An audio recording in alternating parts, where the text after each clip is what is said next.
Not usually. These are gorgeous. Hey everybody, we're gonna get started. If you want to take your seats, that would be lovely. Thank you. Thank you all for coming out tonight. My name is Bex. I'm the events coordinator here at Books Are Magic, and we're so excited to have Samantha Mann and Caldwell here with us tonight to celebrate Dyke Delusions. I just have a few housekeeping notes to go over before we start. At the end of the event, we'll be doing a hand-raised audience Q&A. So if you have your questions, follow them tight. We'll get them answered. Afterwards, Sam will be signing and personalizing near where you checked in / where you got alcohol, potentially. So we'll let you know when and where to line up for that. If you're joining us virtually live stream, we'd love to encourage you to buy a copy of Dyke Delusions. You can link in the description just the reason we are all here tonight. Dyke Delusions is a mix of body politics, motherhood, and feminine sexuality. The bold series of both previously published and new essays, both in pursuit of humor and pitch-perfect observations. Dyke Delusions is a collection of desire, yearning, and a search for more. Star of tonight's show, Samantha Mann, is the author of Putting Out, Essays on Otherness, and the editor of I Feel Love, Notes of Pure Joy. Her work has been featured in The Cut, Vogue, Elle Today, Romper, and more. Conversation partner extraordinaire. Caldwell is the author of the national bestseller Women, which we have here for you tonight to purchase. It's a perfect way to enter Pride Month and every month.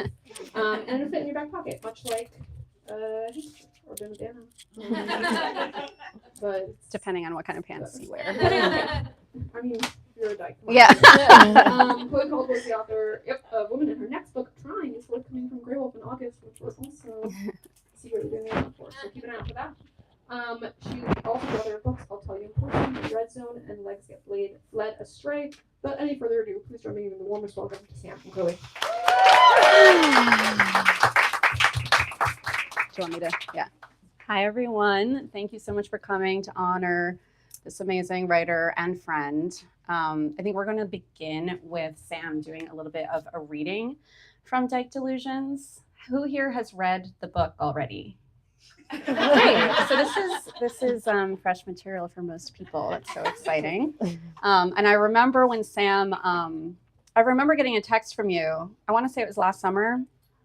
Could have been longer. And you said, I'm thinking of calling my book Dyke Delusions. Do you think that's too bold or crazy? And I feel like you were asking me because you knew what I was going to say. Like you came to the person for the answer you wanted. Do you remember? Yes, I was looking for permission. And a friend here tonight, I had another title, was like, girl, that can't be your title. What was it? Can you tell us? It was A Common Occurrence, which is one of my favorite essays in the book. Mm-hmm. But she was like, you need something snappier and more fun and more easier to like sell and hear. And we came up with that kind of together.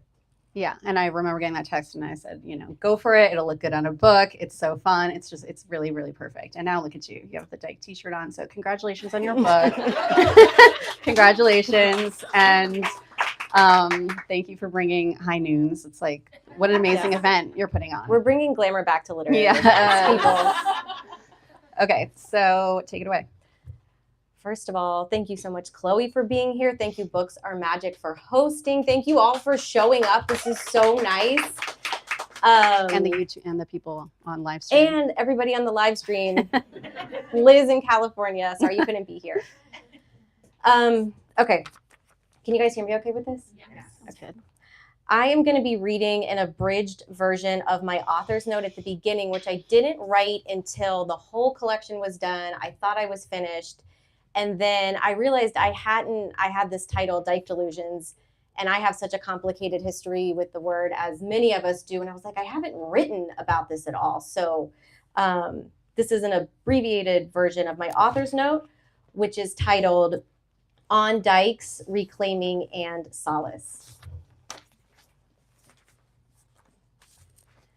I knew of dykes before I knew the word. As an 11-year-old Girl Scout summer camper, I was introduced to a new type of woman. The counselors in charge of us were college-aged or slightly older for those attempting to hold on a little longer to carefree summers removed from the real world. Of course, there were also gender-conforming, mainstream-looking co-eds too, but there was a large population of other women. Today, these people have a multitude of words to choose from, but back when I was growing up, dyke was a catch-all. Many of them wore their hair violently short, some fully buzzed. Their rail-thin to jacked bodies swaggered. Some wore backwards baseball hats or bandanas, tank tops or board shorts with literal carabiners hooked onto their belt loops. None of them talked to us about their sexuality. So more than an association with dating or sex, it was an education in the various ways a woman could be. One summer, after a 3-day hike on the Appalachian Trail, we stopped off at a Taco Bell where a Dyke counselor accidentally ingested ground beef.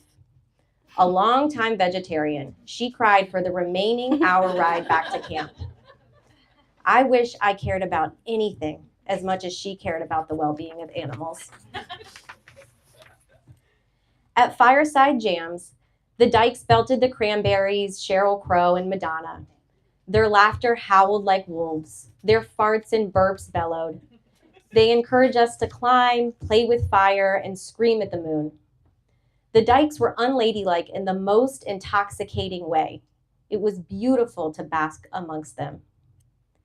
At an archery practice, I watched a girl twist her ankle, collapsing to the ground crying. Out of nowhere, a Dyke counselor sprinted across the field, lifted her, and ran to the nurse's station faster than the golf cart could drive down to get her. Never in my life had I felt safer than being around the Dykes. I wondered if their brashness existed outside the refuge of our forest. The mainstream boogeyman words associated with Dykes, scary, ugly, violent, dirty feminist, never crossed my mind as a preteen. But sometime, by high school, these negative stereotypes seeped into my psyche. By junior year, I knew Dyke was the worst thing you could call another girl. Worse than slut, whore, and even fat, which in 2004 was a close second. Dyke was a word to indicate that a person was subhuman, certainly subgirl. By graduation, I wondered myself, why couldn't all lesbians be girly? Did they really need to be so boyish and call all that attention to themselves? I was terrified of butch women. And of course, secretly turned on by them. I left for college, ready to explore my sexuality, equipped only with one secret lesbian date in the first 4 seasons of the L Word. While I was anxious to practice drunk kissing my friends, I stayed on high alert, knowing the label of Dyke was to be avoided. In college, I went from girls who kissed me to garner the attention of boys to one girl who kissed me because we had fallen in love, although it was a secret. An energy I'd never experienced, like being struck by lightning and gaining superpowers instead of dying radiated through me. After I crawled out of the closet at 22 with minimal fanfare, I continued to maintain my distance from the word. I internalized Dyke as a slur, and I didn't want to be associated with it. But approximately a decade after coming out of the closet and 4 months into the pandemic, I, like many others, experienced a tectonic shift. Maybe this was spurred by living in Brooklyn during the summer of 2020, surrounded by marches, protests, standing on my balcony with a baby on my hip, banging pots and pans every night at 7 p.m., cooking for local food banks, and observing community in action for the first time, all while feeling the world could be coming to an end. But a rooted sense of self shook loose. Like the rest of the world, I relished any comfort I could latch onto, and in that moment, it surprisingly came from referring to myself as a Dyke. Maybe it was seeing old ways being thrown out the window, or more likely, witnessing how broken and problematic they were. Dyke had always been there, conjuring the scent of evergreens, the sensation of warm sun, a boost of grit, a portal to a legacy of community builders and activists. I had turned my back on it, but finally I recognized its shelter as a connector to the past and an ability to carry us into the future.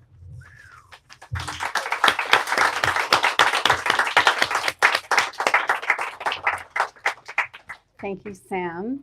I love how you began with that, and I think it's interesting how you're talking about Girl Scout camp and how you felt so safe around all of these Dykes, and now you've created that same kind of space for your book, by writing this book and giving other people that safe and like that space. Like, look where we are. I just think that that's really, really interesting and neat.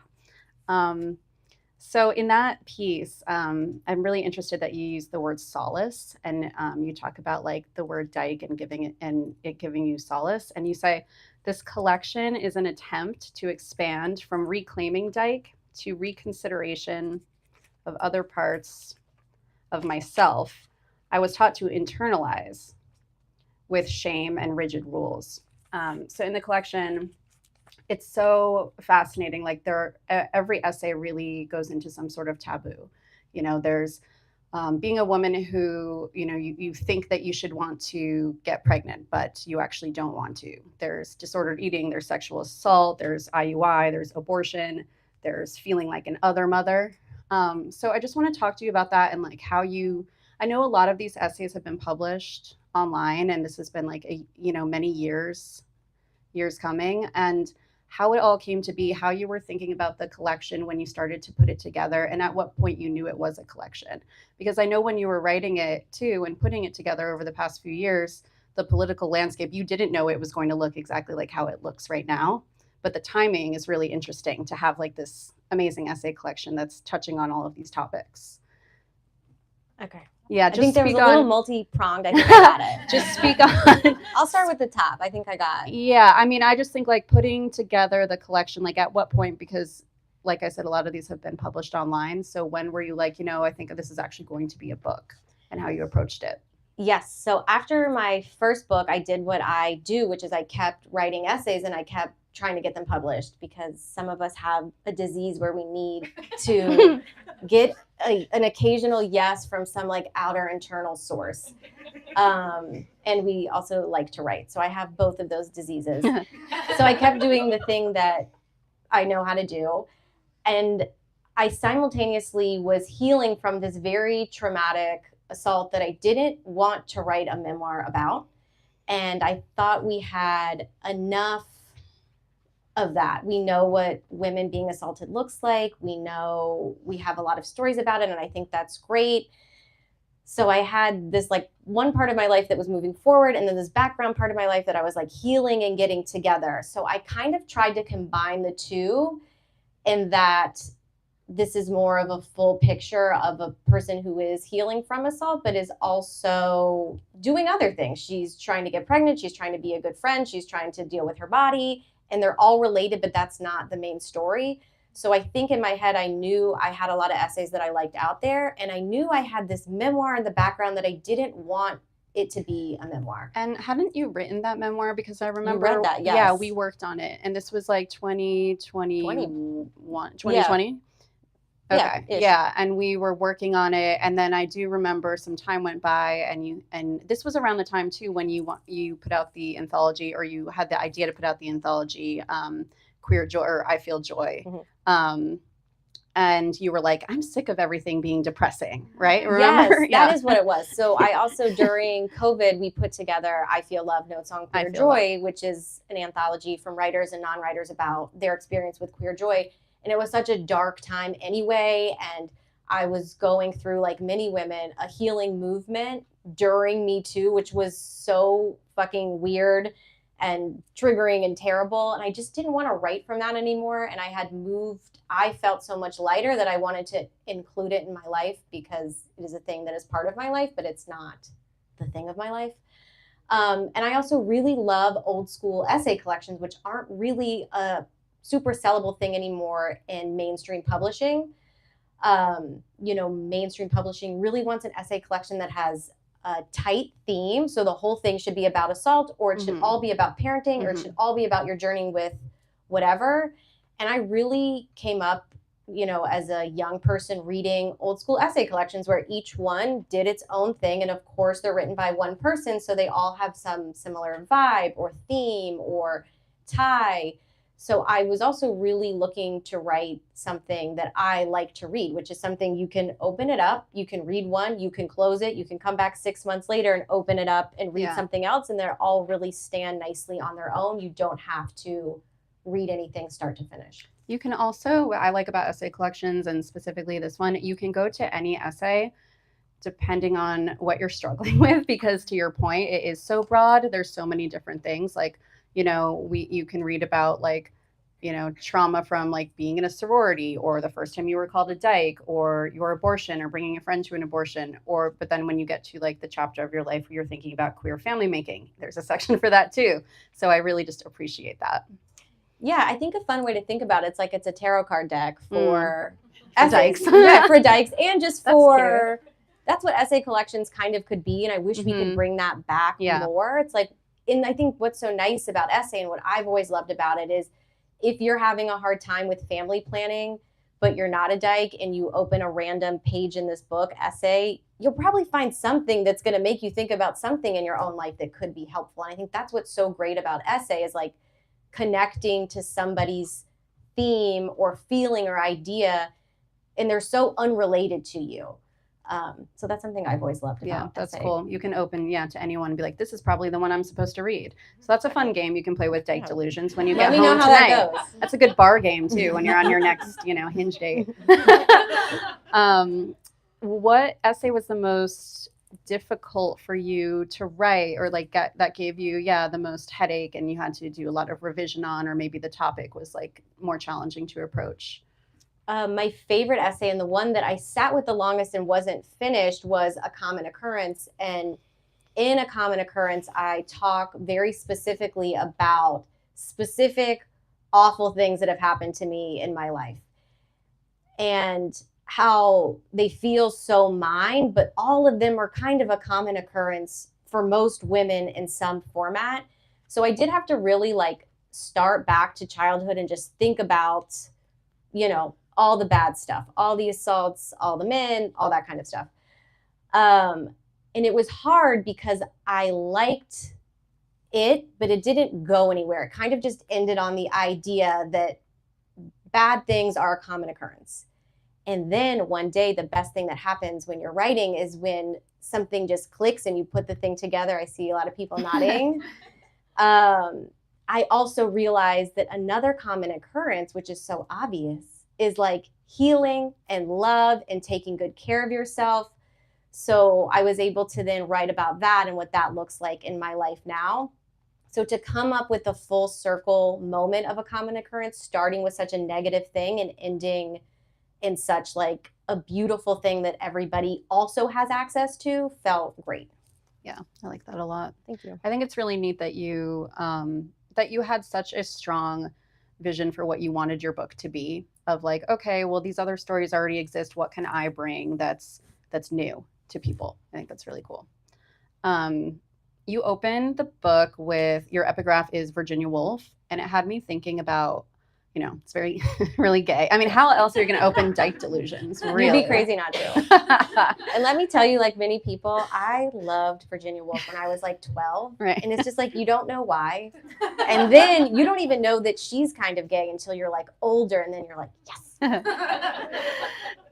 So it had me thinking, I don't know if I've talked to you about this before. I talk about this a lot in classes, of like, who do you feel came before you? Like, what is the lineage of your book? So I like to do it in classes of like, who is your book's mom and grandmother? Who's your book's cousin or step sibling? Like, where would it go if it were going to go in a stack?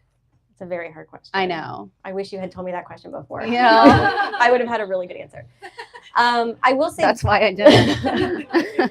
There are a collection of books that sit on my desk that we've also talked about, this idea of like osmosis. So like I have a bunch of books that sit on my desk, and I think they're so great, and I hope their greatness like goes through my desk, through my keyboard. Yeah, it works. It works. Yeah. So obviously Lydia Yuknovich, The Chronology of Water is huge for me, and most mainstream publishers and when you want to write a story, I took a class with Lydia and she told me the best thing. She said, we're taught very, very early on that to write a story, you have the setting, you've got your plot, you've got, the climax is rising, you have the climax, and then it resolves, which is how men ejaculate. It's just like, doo, doo, doo. And if you don't know Lydia's work, she really writes in her own style. She does not write like this.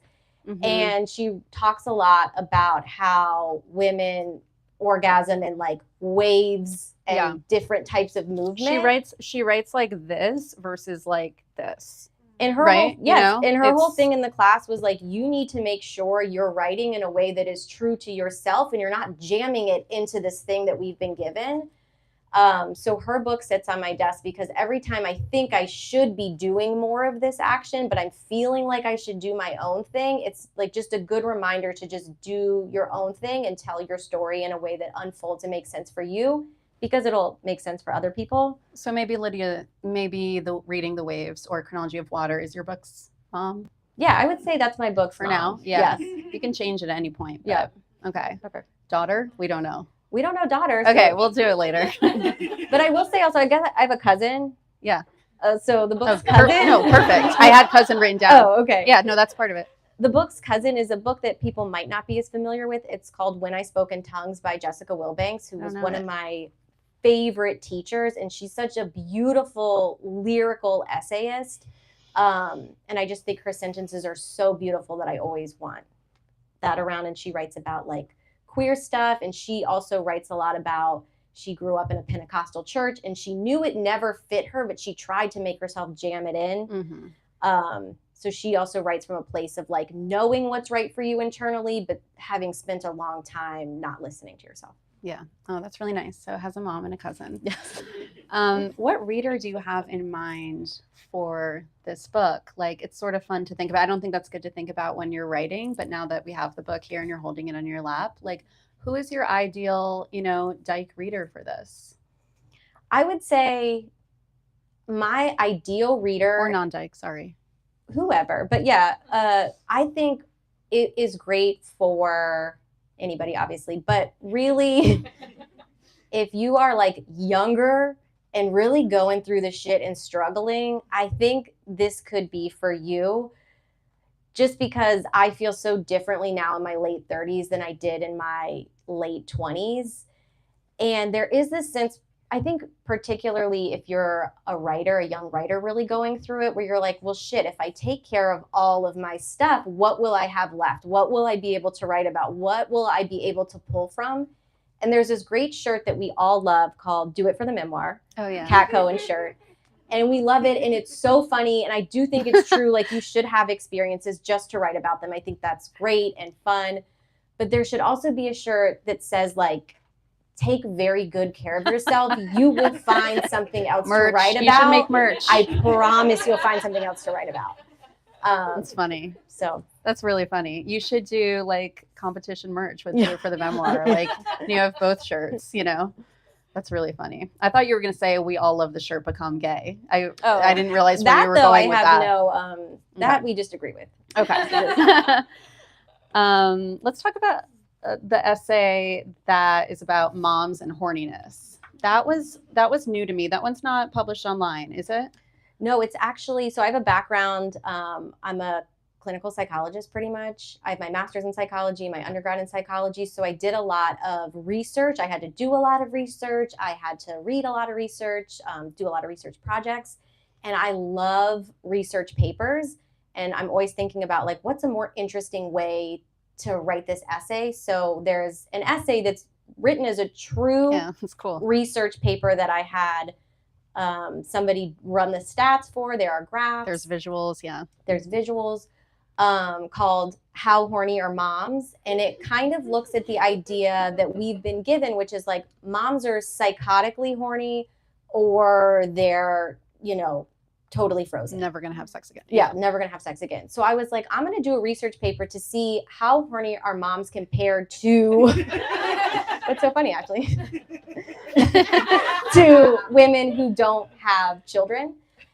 And also as like a know-it-all, if you can do a research paper, you can prove that your, idea was right, if it's right. And I was so happy with how the stats came out because it really just showed that like moms compared to women who don't have children have no differentiations in levels of horniness, and everybody's levels are so individual to themselves. But not only did it show that, I had a part where women could fill out, like write in their own answers if they wanted. And most of the women without children didn't write in anything. And all of these women who had children wrote these really detailed answers talking about their body, which of course makes sense because they've had this transformation relationship with their body, most of them having carried a child. And it, was something they've really put a lot of thought into. So I kind of like that it came out where it's like moms are actually very thoughtful and thinking about their relationships to themselves and their body and their sexuality. So it kind of, they're not on either one of those ends. They're in a better, more thoughtful end. Yeah. That surprised me because the way the book is set up, there's body work, girlhood, motherland, I think it's body work, girlhood, then how horny are moms? Yes. And then motherland and then womanhood. So I didn't see it coming. It's really interesting. Yeah. So thank you for, also taking the time to do all of that research. And all of the research really comes through in this book, and all of your, your background, which I think is really neat because you can see those two facets of you really coming together. And there's an essay called Rumination and Other States I've Known. And I think at one point that might have been a title too. Yeah, I think it was. Right? Yeah. Yeah. And I just wanted to ask you about rumination because this book to me is a rumination in so many ways. And like that essay is really interesting in, talking about ruminating and mental health. And how do you think ruminating, are there pros to ruminating, especially if you're a writer? I would say definitely if you're a writer. I think, again, it's one of those slippery slopes, though. Like ruminating is so helpful if you can find new ways to do it. So if you're thinking about one event in your life over and over the same way for 100 years, that's not helpful rumination. But if you can like learn and grow from the world around you and then keep reflecting on that incident or idea or person obsessively, but with a new POV, I think that's great. And that's where you can really, it's often said that writers were kind of writing about the same thing over and over and over. And I think that's so true. And there's nothing wrong with that because we can always bring, hopefully, a new idea or lens to something we maybe thought we already knew everything about earlier. Yeah. That's what I really like about the book is there's some stories in it where you may think, oh, I've read a story of, someone doing, gonna go do IUI and get pregnant or something. But like your story, there's all these curveballs, right? Of like, oh, this is like a new lens of that, which I really enjoyed. I was also thinking about, you just published an essay in the New York Times, which, people like us without an MFA is like a big deal. So congratulations. Thank you. And it's about your son figuring out and you figuring out how to do the Rubik's Cube. I can't even say it. And I really enjoyed it. And I like all of your parenting pieces so much. And I just wanted to touch on that and ask you a bit about it. And how you feel writing about parenting and how that essay came to be. Was it just like the Rubik's Cube was driving you insane or what happened? Well, first, my writing about parenting is something that I don't know if this is in the book or something I've written recently about, but after my son was born, one of the first things that came to my brain, so like I have a newborn son, and one of the first things I thought was, oh, I will never write about this. I can never write about parenting. And it's like and again, it's like this delusional idea of like, who gave me these ideas? I just thought that like, if I start writing about motherhood, I'm going to be a mommy blogger.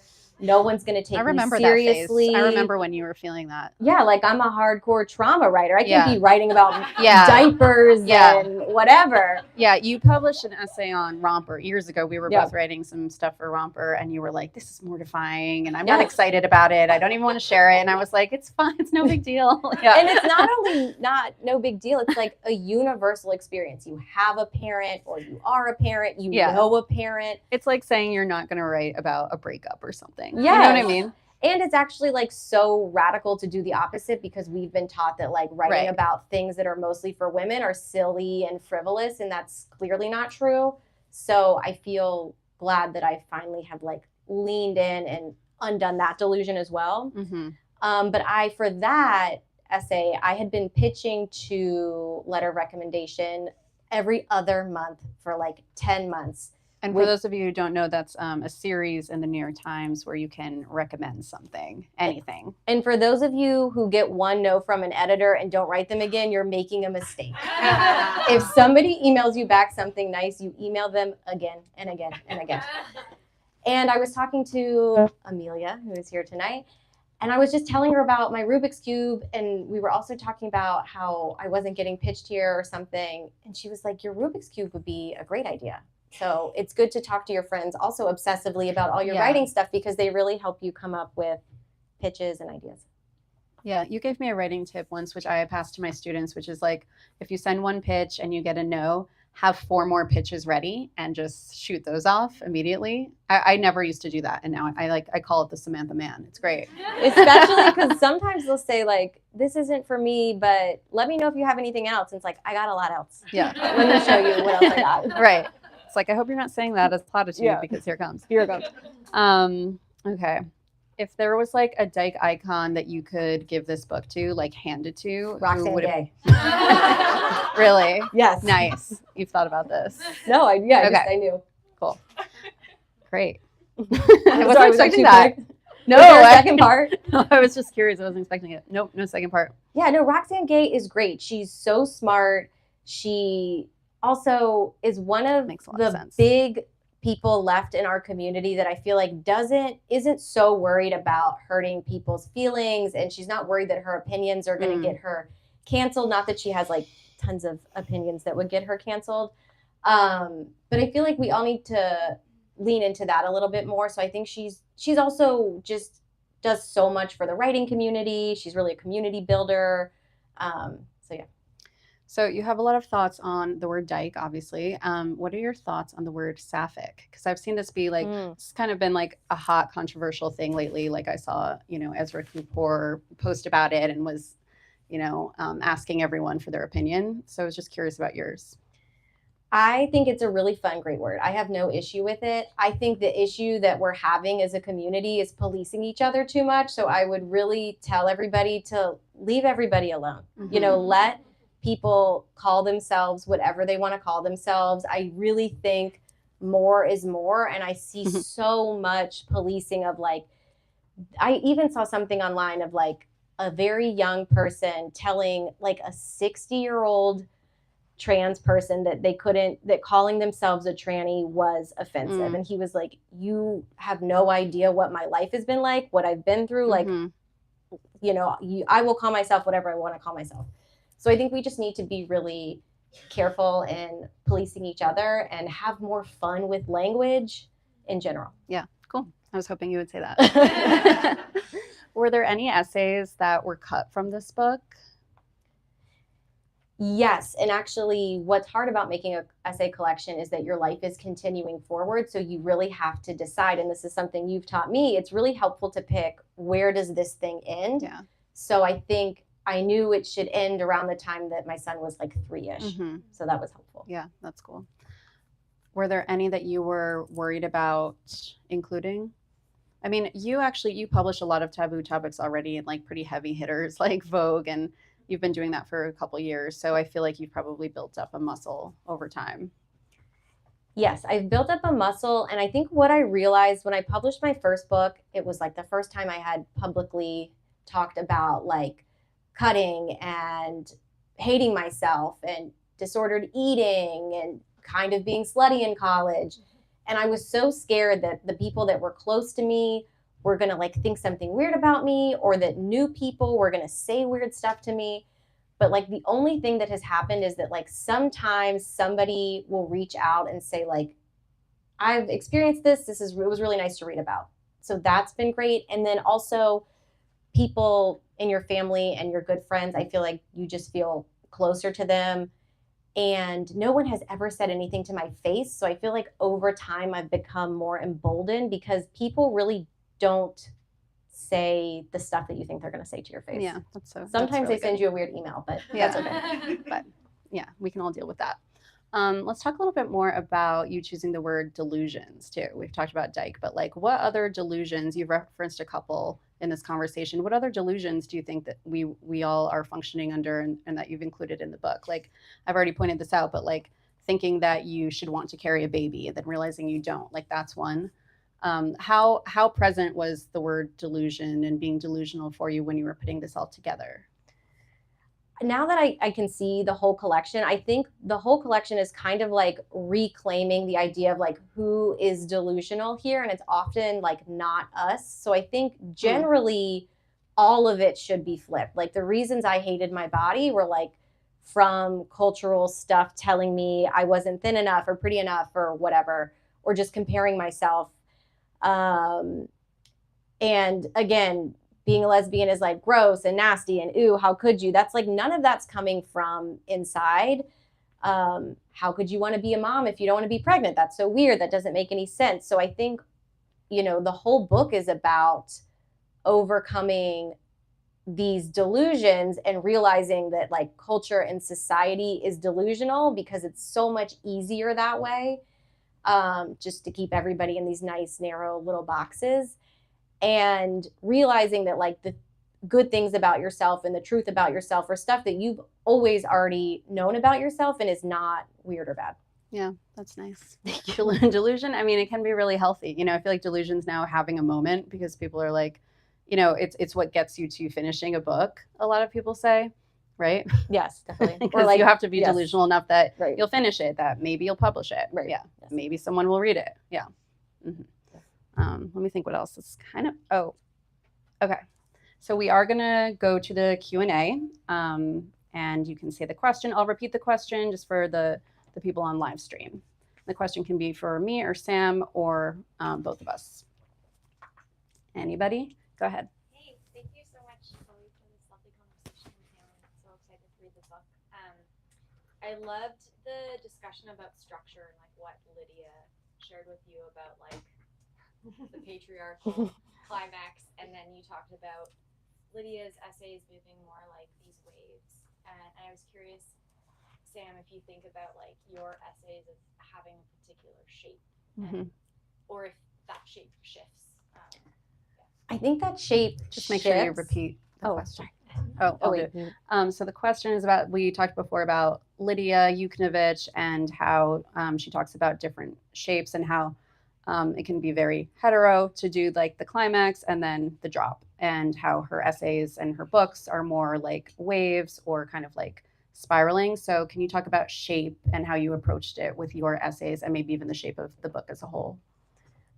I think if I just like my first drafts, I think always kind of have a similar shape. And I think it's fun to go back and say, like, what's another format I can put this in? But I do think for overall shape of the book, I didn't also want the book to be linear, even by section. So even like the section on motherhood, I don't think starts at the beginning of my motherhood journey and then ends with my son being a certain age. And part of that, because assault has been such a big part of my life, and you know, being in trauma recovery has been such a big part of my life, is I really wanted to create the sensation of being kind of confused about time, because living with trauma, it's like it's on top of you, but then it's really far away, and you're thinking about things in a different, you're present, but you're thinking about what could happen, what has already happened. So I did want to make it extremely nonlinear to kind of create that confusion of time and that sensation of like, wait, what's going on here? Where am I? Have I already been here already? Yeah. Thank you. Go ahead. Hey, Ashley. Hi.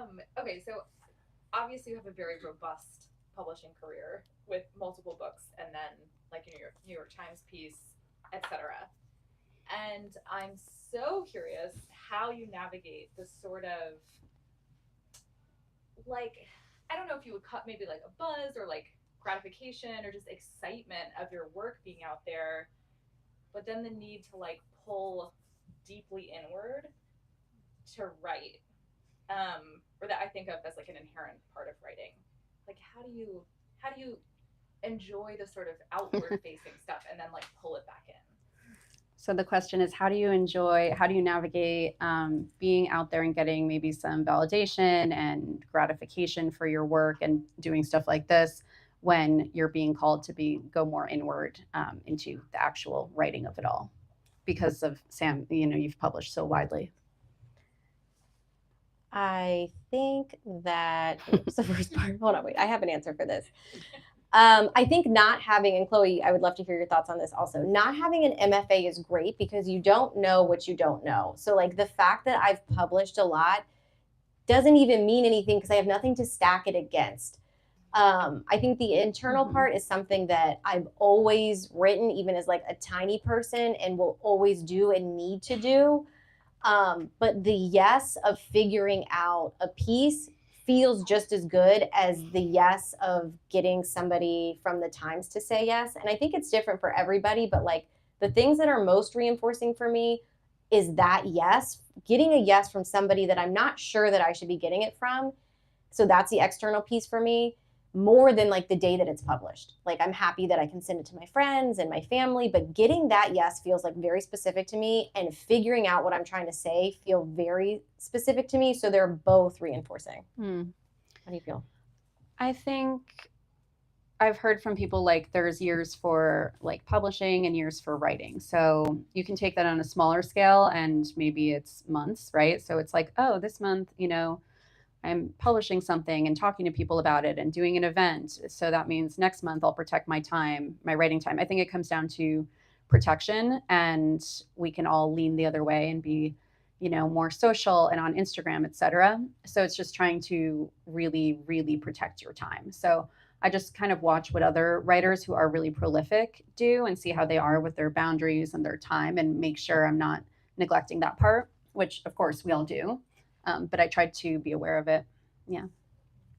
Thank you. Other Dyke Delusion questions? Emily? Okay, Sam. So excited for Hey. this. Master Fisher. You found Roxanne Gay's email? Are you trying to find the book? How can we get it? Let me tell you something funny. So starting about 5 years ago when I was like a lot newer, Roxanne Gay is also great. Her email address you can find. Yeah. You can just Google it, which is not true for a lot of people. I emailed her 5 years ago. She emailed me back. So now twice a year I will email her something and she will email me back. So I have tried to get her the book. I can't remember. Just ask her for her address. Oh, we sent her the book. Yeah. Yeah, we sent her the book. But yeah, you Yeah. can get to the authors that you care about. They want to hear from you. So she does have the book. Yeah, that's all you can do. She does have the book. You send the book off, and maybe in 4 years it shows up on her Instagram. You know, not 4 years, but I'm just saying you don't know. Yeah. Other Dyke delusional questions? Questions about writing? Go ahead. I feel silly because I've never asked you this, but like, can you tell us about the photo on the cover? That's a The, great the question is, can you talk about the photo on the cover of the book? That's a great question. So my mom is here. Was I 3? 2? Yeah. 2 or 3? Aw. I was on a vacation, like a beach vacation, just really feeling myself. And I just like this picture because obviously I have a little wedgie. Like I feel, though you can tell, like I'm taking up a lot of space with my tiny body. Like I obviously feel so good and happy, and I'm wearing a bathing suit and I feel that good. Yeah. So I just think it's like, that's what I want to feel like. And I think it's like also interesting to have the word dyke with that little girl, because it's like, I was always a little gay person. So I think, again, this delusional idea that like dyke is a bad word. It's like, this little girl's like a little baby dyke as well. And that doesn't mean anything. I feel like we gotta, Yeah. So I think that's really profound, because I think we all have a photo of ourselves like that as a child. And it's like, you can look at it and be like, wow, that's the last time I feel like I had like unfettered confidence, right? Like I know exactly what my photo would be. You know what I mean? Yeah. So I think it's really, really cool. And we don't feel like this because Right. we've been taught so many Because of the fucked up delusions. things. There is Yeah. no reason that we shouldn't be grown-ups and whatever our bodies are, like feeling great at the beach. Yeah. Like I could go on a very long tangent about how sad it makes me that women spend time at the beach in the warm sun, just thinking Feeling about, and shitty. we've all done it, just thinking about what does my body look like and feel like in this bathing suit, instead of like feeling the nice sun on your body at the beach. It makes me so upset to think about. So yeah. Yeah. Oh, I love that. I have a question. Go ahead. How cathartic, I mean, now getting to know you a little bit more, this is going to be my first read, so I'm excited. I'm a new fan. How cathartic was the writing process for you, given all that you've been through personally? And when was that moment where you like put pen to paper and was like, wow, I'm so brave for being this vulnerable? So the question was, how cathartic was the process of writing the book? I don't know how you feel. I'd love to hear this also. I don't know if I feel that writing is cathartic. I go to like a lot of therapy. I've been to a lot of therapy. I feel like there's this idea that essay writing maybe can heal you. I think it can be helpful in some ways. Like I feel like I've always been like a brave writer, even though I hate that word, but I wasn't in my real life. And as I've gotten older, I feel more in line with my writer version, and my actual person are much more in line. But I think that's also maybe a misnomer that essay writing is cathartic. There are times where I'm happy if I share something and I can feel closer to somebody, or they understand me better, I can understand myself more. Do you find it to be cathartic? No, but I think writing comes from more like obsession and rumination. So in that way, it gives those things somewhere to go, right? So you're getting like this obsession out of your head and giving it into a concrete thing. So because otherwise you're just spinning. I think, like journal writing for me and people is like more cathartic and like probably makes me healthier than like writing my books does. Yeah. Cathartic adjacent. Like it is nice, but it's I don't know It's if something nice a different I don't word. know. I don't know what it is. I think, yeah, for me, it's like, okay, I'm thinking about this stuff all the time. And if I work through it on the page, maybe I'll think about it less. Or if I spend 3 years, however many years, like in this book, hopefully then I can move forward. Yeah. I like that. Unloading, essentially. Hmm. Yeah. Make it someone else's problem. Go ahead. So you've talked about real life lesbian icons, Dyke icons that you would like this book to be in the hands of. Do you have any fictional Dykes that you would want to read this book, for better or for worse? So the question is, are there any fictional Dykes that you would like to read this book? Well, as an old millennial, obviously Alice from the L Word, #1 Oh, journalist yeah, girl. absolutely. What other gay things have we been watching? There's not enough lesbian programming right now. My Fun brain is drawing a question. blank. Can you think of someone that should read this It's a book? good answer, It's though. I was hoping Fiction? you were going to say Alice. Really? from the L Word. So, Okay, we're there. I didn't even think of that. Yeah. Go ahead. I'm curious, 'cause with writing about parenting, how do you navigate sort of like protecting your kids' privacy while also like sharing about your own experiences and what that looks like? The question is writing about kids and writing about parenting and how to also protect your privacy and theirs. I have the same. Yes, I think for writing about parenting, I only will write about things that mostly concern me. So if my kid was going through like a huge, health crisis or something that like was really for them, or they were having a lot of behavioral stuff, I would probably make the choice not to write about that. So I really, not that I never like allude to the fact that my son is like kind of squirrely, but like within the realm of like average children. But I always try to make sure it's really coming from me and being the least identifiable about them, and trying to keep any of their stuff out of it. I feel like too, at a certain age, you can always stop. Like sometimes I Yeah. feel like, oh, it's okay until they're like 10 or something, and they can start saying, don't do this or don't post pictures. Yeah. Right. True. Because you look at all the other writers who have done it, and everything seems decent. I don't know if you guys saw Erica Jong's daughter has a book coming out. Yes, I did. It's interesting. Go ahead. Time for one more. Okay, last question. Hi, for Sam. You included the research around how horny are moms, but is there anything else that you would like to include as a research paper in the future, potentially? So we have the research paper, How Horny Are Moms? And Sam, would you like to do any more research on something in that vein? I actually think it'd be really fun to do a whole book that is based on like annoying ideas that I'm sure that I'm right about, opinions that I have, and just run research on all of them. That's and funny. just see how it shakes out. And if I'm not right, I will, as a good statistician, I will take it. I can't think of any off the top of my head, but I really like the format, and I would like to play around with it some more.